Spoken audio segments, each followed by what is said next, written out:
today. If you feeling low, we'll take it slow today. Maybe we can smoke a O today. I can light a candle, get a bathtub going.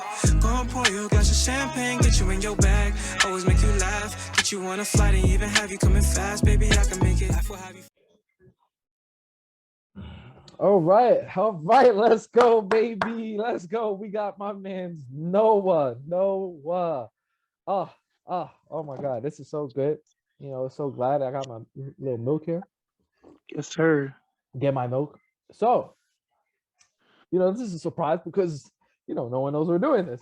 But, to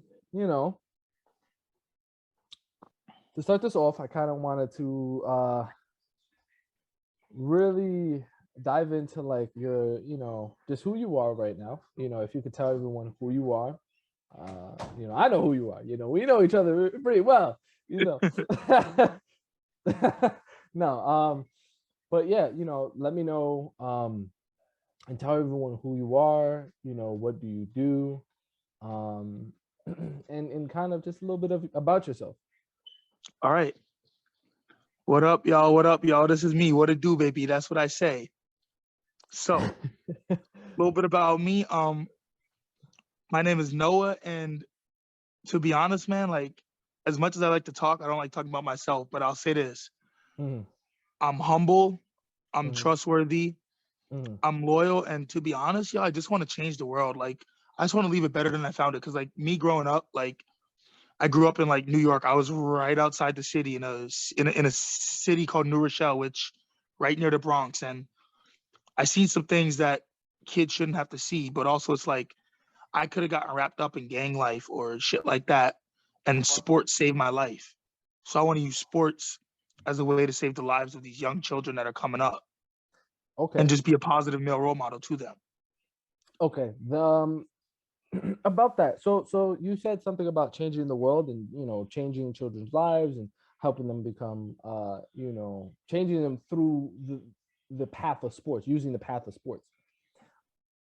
So how do you plan to do that? Do you specialize in something? Do you have you completed any college courses or anything like that? Tell me a little bit about your your professional life. That All goal. right, How you getting there?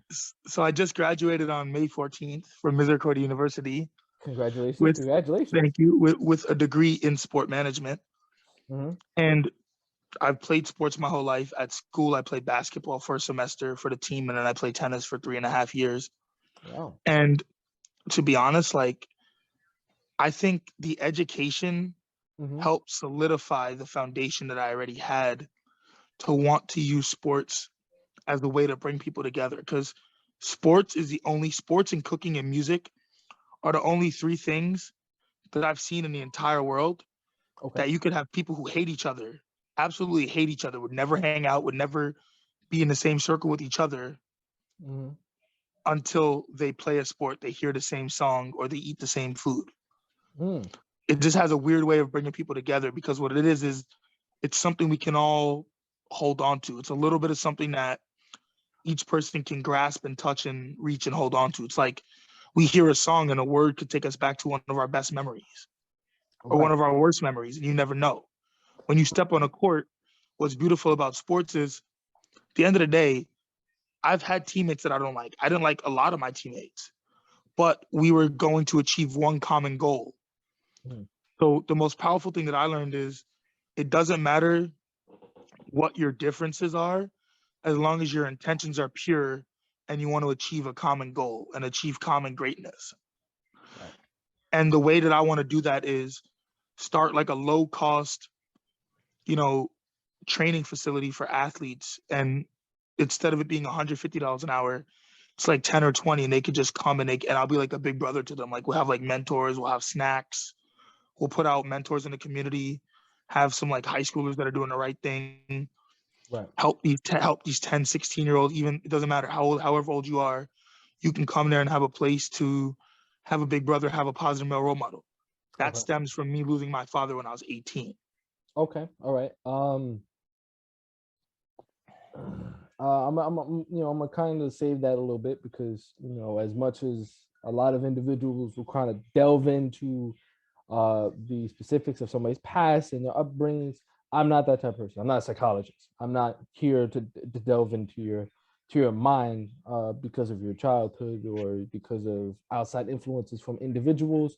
You know, here is just a place for us to kind of get to know you on a base level and kind of really get to delve into some of the things you have to offer in terms of advice and wisdom.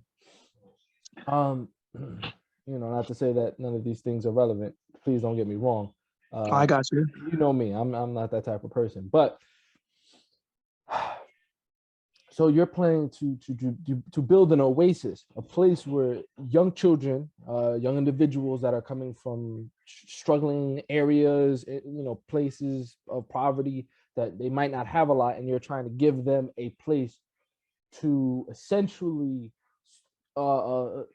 elevate past that street level, the ground level of the places that you really shouldn't be at all the time. Exactly. Okay, so can you tell me what your degree is about? You know what your degree is in?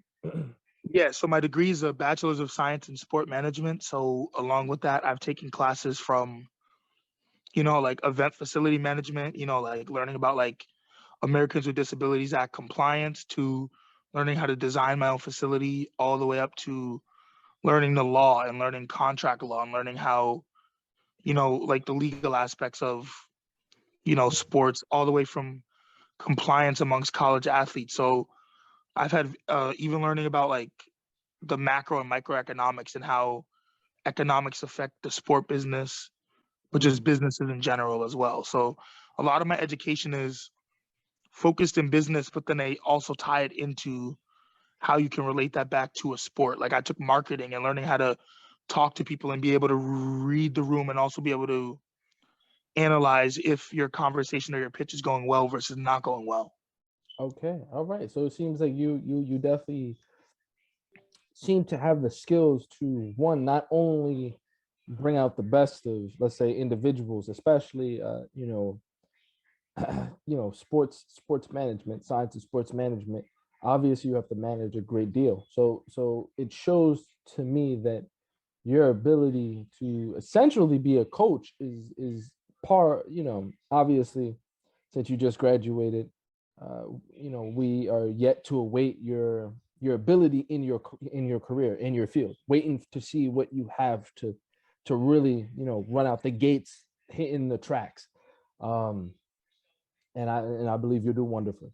Uh, you know, so with that being said, that you're able to analyze the room and basically see, how you're doing, what you're doing wrong. I'm assuming, because you've helped me out in basketball, you're able to analyze, the floor. You're able to analyze what someone's doing wrong, how they're stepping, if they're moving wrong, what they can do to improve. So all that coming together seems to be the root of your analyzing skill. You're able to analyze pretty well. Someone. So with that being said, how do you plan to use college? Because a lot of people have to some degree either a stigma against college, or they believe college is the root to all success. How do you believe that your college experience is going to fit into the wider society? How do how do you think that? And before you answer that, also, do you believe that a college degree is necessary to be able to excel, or do you think that it's the clutch that you need to progress to the next level? That's a good question, a loaded question, and I'm always here It for it, is. baby. So let's get it. All right, let's go. Let's go. So how my degree fits in society is, I think my degree helped me learn how to be in balance, right? Because I've had a lot of life experiences, but also college lets you look at it from a more analytical perspective. Mhm. So my degree has helped me see things in balance. So for example, instead of seeing things always in a mindset of street and always in a mindset of just do what's right for me and go get mine. I'm Right. seeing it as go get mine, but also help other people get theirs, if that makes sense. Right. Yes, of course. So it's helping me not only just make myself successful, but make others around me successful, while also pushing forth the message that, like, sure, college is great, but also your experience helps you. So it's like, for Hmm. me, it's like a lot of businesses thinking practically. I've already sunk practically throughout my life. Hmm. However, it's a different type of practicality. Like, I took a philosophy course, right? I love philosophy. Beautiful. We agree. We love it both. Right. Amazing. But like, what people don't understand about philosophy is it's not so much all the time about the philosophy that you're learning, Hmm. but it's the ability to be able to read that stuff and comprehend that stuff that can help you be able to understand more complex situations when you're outside in the real world and think analytically from that perspective. Oh, yes, So I that's where I agree. say that. So that's where I say that, like, college has definitely helped me in that perspective, because I was always able to read and comprehend pretty well, but reading philosophy and being able to understand super complex concepts Hmm. and be able to break them down gave me the ability to be able to break down situations in real life. That's why when there's a situation, Mm. I have the ability to, in the moment, don't worry about it. I worry about it after the fact. I'm able to really quickly assess what's going on and what needs to be done. And a lot of it is due to my college degree. Right. Okay. Um, so loving the fact that we seem to have very similar mindsets. So it's very cool um, that you kind of built upon the wisdom that you've gained through your early life before college and building upon it while you're in college with the technical skills to it.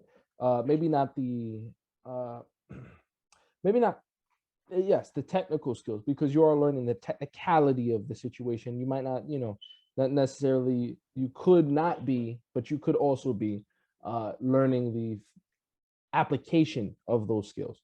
um so you know going back into the philosophy, loving it. Me and you both understand it.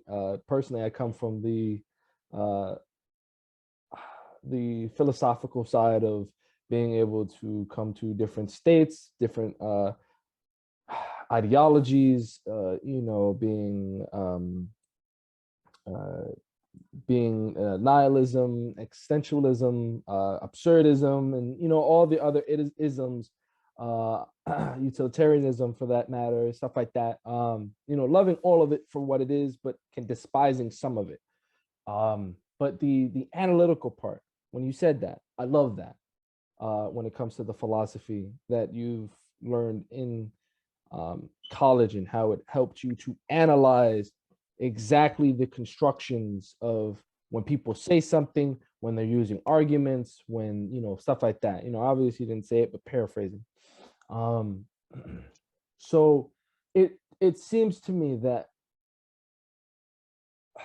let me build this. It seems to me that because of your time in college, that you have essentially have built yourself up to tackle the world head on, in ways that you know you are prepared for, obviously, but you also have the philosophical skills to be able to tackle it on the unknown ways too. You have the tools now to be able to analyze yourself from a third perspective and kind of say, well, how am I handling the situation with this kid, for example? How am I handling it correctly? How do I go about changing my directions to best come from a different perspective and see if that gets to him? More that's more into psychology, but philosophy and psychology do have a way of looking at the world and people in the world. Um, okay, so analyzing your skills is something very good. We did have a conversation in previous times about to say that individuals nowadays, college seems to be that a taboo for some and a beauty for others, or something that maybe your parents might tell you to go to college. You got to go to college. You got to go to college. But your peers say, well, you really don't have to go to college because, you know, there's so many other things. Do you think that nowadays that it's a viable option to not go to college? Yeah, so I definitely do. So as we kind of like alluded to earlier, which they didn't hear obviously, but I'll get into it a little bit. Mm-hmm. College is not for everybody, but what I didn't say earlier, which I think is super important, is we have the luxury, especially the people younger than us, of technology at our fingertips. Mm-hmm. There's a video and there's hundreds of experts on everything that we want to learn. Right. So with the ability of technology, it's like I almost think like, do you need a degree? A degree helps. A degree looks better. A degree helps formalize you per se. Mm-hmm. It might give you a leg up. However, I think a lot of what more college should be, and this is why my degree was so good, is practical application. It's like sitting in a classroom and being a nurse and learning all that stuff, or, you know, being like a marketer, somebody who markets and learning how to market without actually doing it does nothing for you. Mm-hmm. And I think a lot of people don't want to go through 4 years of college Right. because, first of all, in our society, an associate's degree means almost nothing. Exactly. Yes. A bachelor's degree is almost going to mean almost nothing because people think that if you don't have a bachelor's degree, you're not an expert in the field. But that doesn't mean anything, in my opinion, if you have 10 years or 20 years of life experience that lead up to you being able to apply your craft and what you also learned in college to real life. So I think schools are going to become obsolete. Like I think there's just going to be like 4 year degrees, like in like 2 year degrees, but it's also going to be like we're going to get rid of like the general ed classes. Like, sure, everybody should know how to write, everybody should know how to do philosophy, like, but instead of having to take 2 or 3 of those, it's like you just take one and they're electives. It's like you take one of them and then you specialize in what you want to specialize in, because realistically speaking, it's like you everybody should specialize, but everybody should also have a backup plan to be good at all things. So I think to answer your question, I know I'm giving a long answer, but No, have take your to time. have to clarify a little bit. I think college degrees are necessary to an extent, but I Okay. also think that college degrees don't necessarily make you better or worse than somebody. Like, for example, there's people who have doctorate degrees, who are actual medical doctors, who are Mm-hmm. pretty dumb people. Very true. Very They're true. experts, they're experts in their particular field. Mm-hmm. They're good at what they're good at, but they can't have a conversation about anything other than what they're good at. Right. But there's Very also true. people who have no college education, who just have a high school education, who are investing in real estate, start 5 businesses a year, flip those businesses and make $200 million in profit. Right. Right. But the reason is it's because they have the lack of college. It's almost like the way our education system set up in the Mm-hmm. U.S. reminds me Right. of prison. Interesting. That's a very strong statement right there. Actually, that's a very strong statement to say that our education system is like prison. And I'll explain. You ready? Before you get into that, we'll hold that, chap. Hold that. That are you know, I'm gonna capture that in my head too. Thing that you hit on before was the fact that you said that you know, the education gen ed is going to be obsolete. um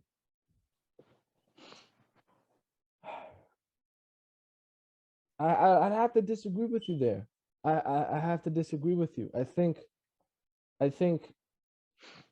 to some degree, I don't think you really need math and um science to whole bunch um in your in college, unless you're going for that specifically. But I don't think gen ed is going to be obsolete. I think you still need gen ed. I think you need to be a little bit above high schoolers so that if, you know, just to solidify, intellectual knowledge to bring you up to a higher craft, because that's what academia is. bringing you up to a higher mental, intellectual stage, um, so that you can tackle the big questions of your career, of your craft, of your things. What I say is the application of doing things, the wisdom in the field, you being out and using your experience as you get into the craft rather than studying for the books. The beauty of it is that you can learn a great deal of it. But if I told you to explain it, you would have to explain it in a way that makes sense to you, but you couldn't explain it to a way that makes sense to me. You wouldn't be able to speak to, let's say, to certain individuals that are looking for a certain amount of finesse. They might look at your work and say it's beautiful, but they'll, to some degree, people are cocky like that. They're looking for you to be looking for you to have high status, high, elegant manner. So I kind of disagree there. I think in the technical knowledge that you get from school is, in my opinion, a little bit more important, because yes, you can get guerrilla science. Yes, you can get guerrilla, styles of doing things, but guerrilla can only get you so far. If you don't know the basics of the basics in this craft, you're not going to be able to learn it. You Right. But I also agree with you about the wisdom part, that there are individuals that are smart. Now, can I just re-comment on what you said? Can I rebut a little bit? Go ahead. Go ahead. So I see what you're saying. And when I said they're going to become obsolete, I didn't mean they're going to get rid of. I meant they're going to be diminished in terms of, it's like, instead of taking 3 philosophy courses, you might only take 1. But you're going to take the one, which I agree. But for example, you're going to take the one that you think best helps you think in the way you need to think for your career. There's a whole bunch of problems with that, because how do you know exactly what you should be? I mean, yes, you can know what you want, but how do the faculty know that they should give you specifically this course because of what path you should take? That's a very dangerous thing to give universities that ability to decide completely what courses are available for you. But I agree, but that's also why I say that gen eds are going to become obsolete, because when you go into college, you have an advisor. Right. For certain majors, there's only certain courses that you're able to take. There's only a certain select number of courses or required courses that you need to be able to take. So the argument also goes, how do they know that those are the best courses for you to be able to take? Right. Because, for example, I took a sports law course and I took a business law course. But how did they know that my biology course was the right course for me to take when I could have been better at chemistry? They didn't know. The only way they would have known is if I failed out of it. And then passed chemistry. So I guess what I'm saying is, theory is obviously important, but I think being in the field while learning the theory gives you an even better concept. Like, obviously, like, you should be able to explain it and you should take a class for it. And obviously not saying they should get rid of them. But I think being on the job and it being explained to you in different ways, because, for example, when you have a professor, right? The professor's teaching you in one style and in one way. But if you're in the field and you're learning it and you see 4 different people doing it, and there's a set way to do it, there's a fundamental way to do it, but everybody does everything differently, regardless of if there's fundamental basics to it. I don't agree with that. I don't agree with it, because if you go to college, then at that level, you can speak to everyone the same way and they will essentially understand, because the understanding of the study itself is applied equally throughout. Obviously they might focus in on a certain subject to some degree, but essentially you're all going to be learning the same thing if you're taking the same subject in different colleges. Correct. You're going to be learning the same thing, but I guess what I'm saying is you're going to be learning the same thing, but even though you're learning the same thing, right? Not everybody's brain processes all that information the same way. So when you hear it and you then regurgitate it to somebody, it's like a game of telephone. It's like you hear something the exact way it's said, Right. and you pass it down the line to 10 people, it's Right. gonna get screwed up a little bit along the way. Right. And I'm not saying that that's a bad thing. What I'm saying though is, if you hear it from 3 different people, it helps Mhm. you get a different perspective Right. and be able to explain it to different kinds of people, right? Because there's certain people like me, Mhm. I'm a type of learner who needs to be doing the thing to learn the best. Right. But I then agree. there's some people that need to learn by hearing it Mhm. and then doing it. And then there's some people that need to learn by just seeing it. Mhm. Right. So what I'm saying is, if you're out and doing what you're doing, and then you have, for example, one guy who can do it but can't explain it really well, but you can take some things from him doing it because you're seeing what he's doing. Then you have Mhm. a guy that can explain it really well, whose technical ability doing it is a little bit lacking, but can really explain it and explain the fundamentals to it. And then you have a guy that's perfectly balanced, that it's not great, it's not poor, but it's like it's good quality. Then you learn 3 different perspectives of how to do the same thing. Yes, it's the same thing. Okay, I'm going to use a jump shot, for example. There's a fundamental way to shoot a jump shot, but Mhm. every jump shot across the line is a little bit different. You may Right. not notice it, but everyone is a little bit different. Mhm. So, So that's what I'm saying when I'm saying like learning it from different perspectives. okay, fair enough. Then let me ask you.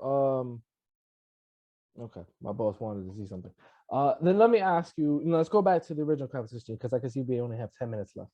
Um, so when you said that the education system is like a prison, I can you explain that to me? Because I'm actually very interested to hear your stance on how you explain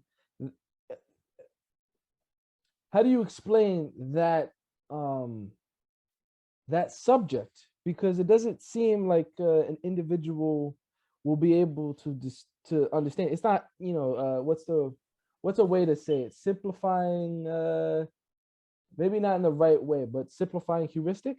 It's not something of that caliber. Like, you can't just explain it to Yeah. somebody and they learn it for themselves, or it's not something that's easy. So I definitely would like for you to explain it. You ready for me to get into this? Go ahead, take your time, man. This is All all right. you. So I look at it this way, right? Hmm. Think about it. In elementary school, you're being brought up. A bell rings.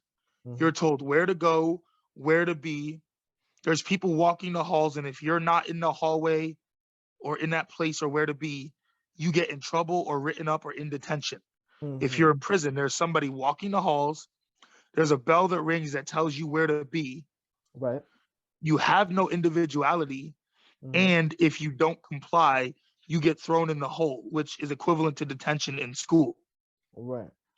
which, especially in the inner city where more people are being put in prison because you're already conditioned in that system, you're so comfortable in it. That's why it's so easy to transition.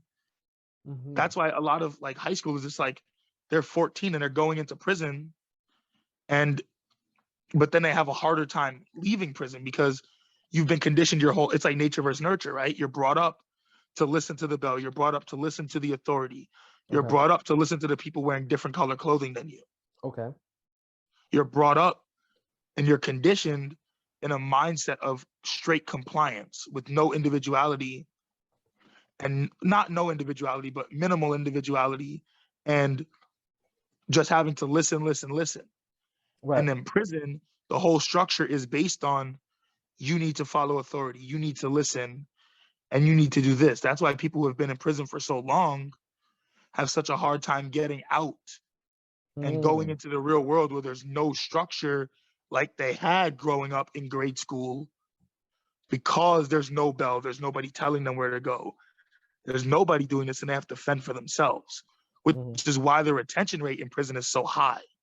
Right. And people go back Hmm. because it's something that they're second nature to them for 30 years. Right. Um. that's a deep That's a deep subject, actually. I'm gonna be very honest, because there's multiple layers onto reasons why individuals head back into prison. Just one of them being that there is nothing that sets them up to surpass their past. I guess you could say, or to Correct. kind of move past it, and become well-functioning adults. The prison system to me is like a half-finished equation. Like you have the beginning, take the person, separate them from society, but the other half of that is not complete. Like, what do you necessarily do with those individuals? Do you reform them into society so that they can technically be you're taking, not to be very rude of it, but you're taking the recycling. I'll continue. Your camera's off, but you're Oh, sorry, my taking bad. it's cool. You're taking the recycling of food produce, compact, and you're taking it and you're recycling it into something that is fertilizer for the next, fruit or anything like that, vegetables, growth garden. You're basically taking it and making it become useful. As far as I know, the prison system doesn't necessarily do that. Like, the prison system just compacts the garbage, but it leaves, not compacts, but compacts the food, stuff like that, and then leaves it there. It doesn't do anything with the individuals that are in that system. And that's why Um, I think that when you get to college is when it starts to not be like prison as much anymore, because then you're actually learning the fruitful skills to plant your seeds and grow. right. Okay. Uh, okay. So there's a couple of things that I have a little bit of issues there, and I kind of, I'm gonna poke holes in your argument here because you said it, so I'm gonna have to go And I'm at gonna you. rebuild it. Go I'm ahead. gonna rebuild it. All right, let's go. That's how we do it. So when you said that, when you broke it down, that school is like a prison, and you said that necessarily, you said that, and I'm paraphrasing here, because that contradictions in those words, but paraphrasing here, that you wake up, you have a set time, you have to not be in the hallways, you have to go to different places. I don't think necessarily that's prison. I think that's more attributed to a prehistoric education system. I think that's what it is. I don't think it's prison, because you're taking prison and you're taking the inability to have freedom, and then the inability to have freedom, the inability to be able to progress in any real sense, and you're equating that to an education system that does give you, to some degree, the fundamentals to become working class adults. I think you're putting two things here, and they're not making sense here. It's too strong of a comparison that you're making, or too bad of a comparison that you're making, in my opinion. You're making, what is it? It is not a false equivalency. That wouldn't be technically the right one. You and your technicalities. Me and my technicalities. I love philosophy so much, and I have all of them jumbled in my head. That's why I need to take a philosophical class or philosophy class, so I can get that analytical part. I got all I the know other what you're apps, saying. but yeah, it's I know what kind you're of like saying that. though. Yeah. I know what you're saying. Now, my only response to that was, when I say it's like prison, I don't mean that you're being locked into school and that there's no way out, blah blah blah. Mm, What I'm saying though is the comparison to the conditioning you get, in other words, in terms of the pure structure mm, that you are getting, is very similar to that in prison. In other words, in right. prison, the way that they even serve lunches, Mm, they're in similar, it's so similar. Like, there's a bell that rings, you have to be at the meal. You get a certain amount of time right. to do every single thing, and then Hmm. you must leave and vacate and go somewhere else. Right. What I'm saying is, the reason I'm drawing that comparison is I'm drawing the comparison to make a point that it's very easy for somebody who's in school, who grew up in the education system, to then go to prison because of similar structures that are put into place. when you get in there in terms of the structure of the bell and how it's laid out and even how the day's laid out. It's like people get like, it's like after lunch, you get to go out in the yard and get recess Mhm. in prison. Okay, But I then agree. in school, after lunch, you get to go out and get recess. So transitioning from somebody going into school, going into prison is not that hard. But that's why I think it's so hard to transition out of prison Mhm. into the real society where that structure is no longer available, because for your upbringing, even in education, there was bells that rung. There was always a super laid out, solid structure. And then when you get out of prison, or even the education system, if you don't want to go to Uh, college, you no longer know how to follow that structure because you no longer have it. I understand. I'm gonna be honest. It was such a great time talking to you. We are running at the end of our course. A couple seconds left. So, I want to say thank you for everyone for listening. I want to say thank you very much, Noah. Congratulations on your graduation. Thank you, brother. Appreciate it. No Much love. problem. Much love. All right. Well, thank you, everyone. Hey, guys, it's St0ry here. If you could drop a like, subscribe, share, and hit that little bell at the bottom of the little video right there, that'd be greatly appreciated. And I'll see you in the next video. Harder for my challenger. I'm coming with that energy to pick you up and balance you. Them other niggas weak to me, comparison to caliber. I'm on go like it ain't no pads up in my